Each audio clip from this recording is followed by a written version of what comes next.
ایسا مقام عصمت نصیب فرمایا کہ جس کے ایک ایک زندگی کے لمحے پر میری اللہ کی قدرت کا گویا پیرا بیٹھا ہوا تھا کہ یعنی وہ باتیں جو بچپن میں عام بچے کرتے ہیں حضور پاک سے وہ بھی سرزد تھی، وہ اعمال جو عام لوگ اس زمانے میں کرتے تھے ان کی عادت تھی، وہ عیب بھی نہیں سمجھے جاتے تھے، برے بھی نہیں سمجھے جاتے تھے، لیکن حضور پاک سے وہ بھی نہیں ثابت۔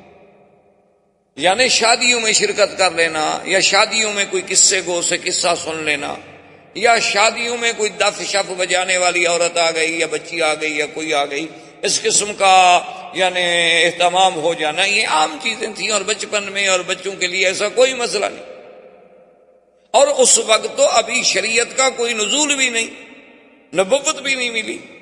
اعلان نبوت بھی نہیں ہوا، لیکن 2 دفعہ حضور صلی اللہ علیہ وسلم نے قریش کی شادیوں میں شرکت کی کہ میں ان کی شادیوں کو دیکھوں کہ کیا ہوتا ہے، کیا رسوم ہیں، کیا طریقہ کار ہے، لیکن حضور فرماتے ہیں غالباً النوم، اللہ نے مجھ پہ نیند مسلط کر،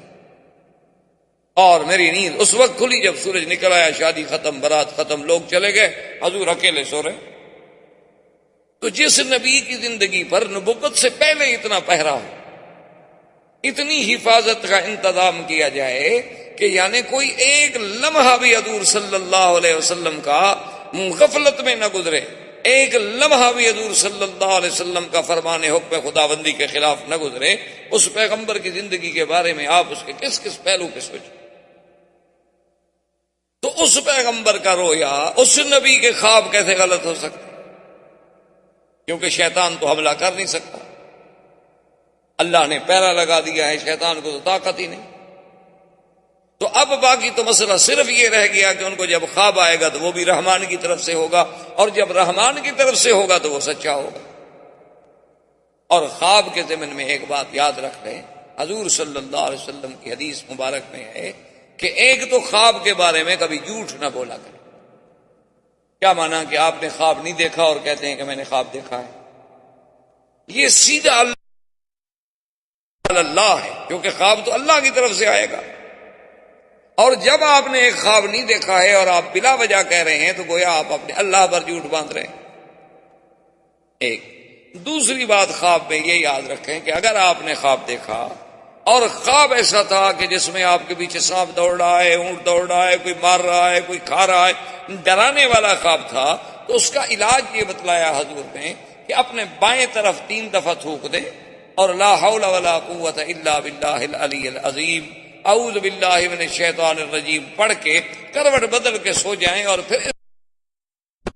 کریں نہ بھائی پر، نہ بیٹے پر، نہ باپ پر، نہ اپنے پر، نہ پرائے پر، فرمایا کسی کو نہ بتلائیں، لا تضرہ ابدا، کبھی آپ کو نقصان نہیں۔ 2 باتیں، اور تیسری بات خواب میں یاد رکھیں کہ اگر آپ نے خواب دیکھا ہے، آپ کی نظر بہت اچھا ہے، یا خواب ایسا ہے جس کی حقیقت آپ کو سمجھ نہیں آ رہی، تو اس کے لیے بھی حکم ہے کہ لا یذکر الا علی حبیب او لبیب، اپنے کسی دوست کو ذکر کرے، اور اس دوست عقل ہو اور صاحب علم ہو، کسی غلط آدمی کو ذکر نہ کرے، کیونکہ الرؤیا علی رجل طائر لم يعبر، حضور نے فرمایا کہ رویا جو ہے یہ بندے کے پاؤں پہ کوئی دانہ رکھا ہو پر یوں کرے گا تو دانہ گر جائے گا، جب تعبیر والا تعبیر غلط دے گا تو کبھی کبھی اسی طرح واقع ہو جاتا ہے جیسے اس نے تعبیر دی۔ تو جب آپ کسی لبیب پر، کسی عالم پر اپنے خواب کا ذکر کریں گے تو وہ اس کی اچھی تعبیر پیش کرے گا، یا پھر آپ کو کسی اور عالم کے پاس بھیجے گا کہ بھئی میں حل نہیں کر سکتا، فلاں آدمی کے پاس چلے۔ تو خواب کے بارے میں بڑے بڑے احکام ہیں، لیکن اللہ کے نبی کا خواب ایسے ہوتا ہے جیسے اللہ کی وحی ہوتی ہے، یعنی جیسے وحی میں شک نہیں، اللہ کے نبی کے خواب میں بھی کوئی شک، کیونکہ نبی معصوم،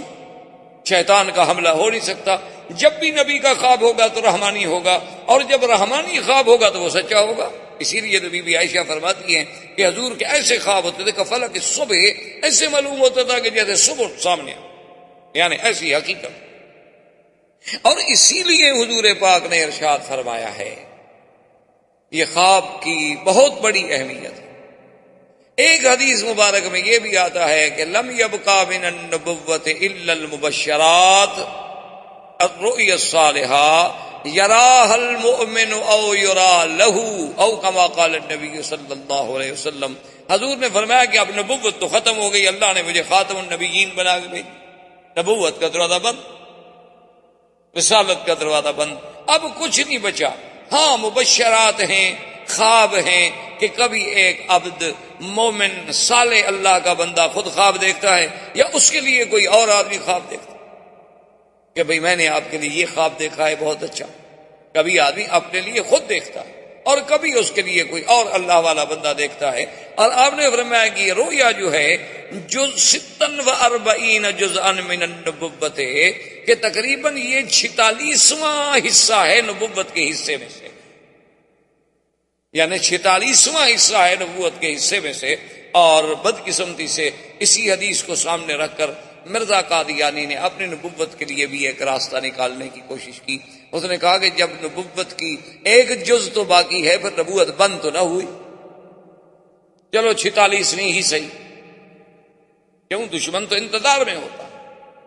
مخالف جو ہے وہ انتظار میں ہوتا، باطل فرقے جو ہیں اسی انتظار میں بیٹھے ہوتے ہیں کہ اب مسلمانوں کے قرآن سے حدیث سے کوئی ایک لفظ تو ہمیں ملے نا. احباب کرام، اس کے بعد اب آپ اس مبارک سلسلے کی CD نمبر 5 سماعت فرمائیں.